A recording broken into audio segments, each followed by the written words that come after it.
as an administration is calling us the enemy of the people, I guess we saw some of that thought process yesterday.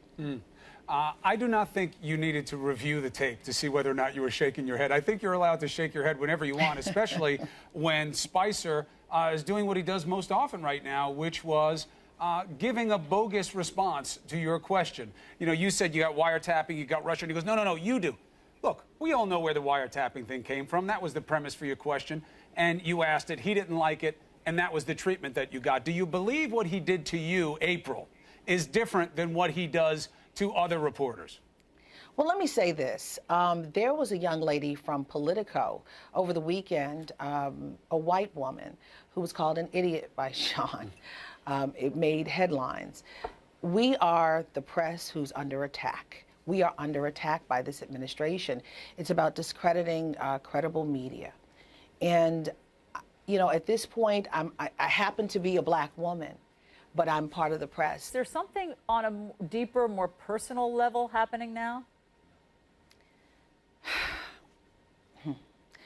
It's a tough one, and I want to believe that Mike McCurry said, the former press secretary for Bill Clinton, he said there's a friendly adversarial relationship.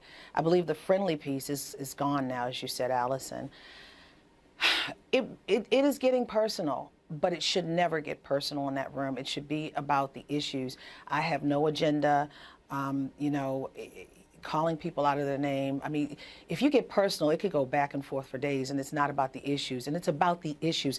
This is the White House. This is the home, the workspace of the President of the United States, the leader of the free world. People want to know what he's thinking, what he's doing. I cover all things presidential. It's not about me, but if it becomes about me, it's a sad day. There is a lot of credibility issues when it comes to this administration, but that's where the press comes in, and we have to cover the issues and get all sides of the story. It's not just two sides, all sides of the story, to find out what is and what is real versus fake. Now, when it comes to fake news, oh yeah, there are some fake news organizations out there reporting on them, also supporting some of the spin that's offered from this White House and maybe other White Houses. But I will tell you this too as well.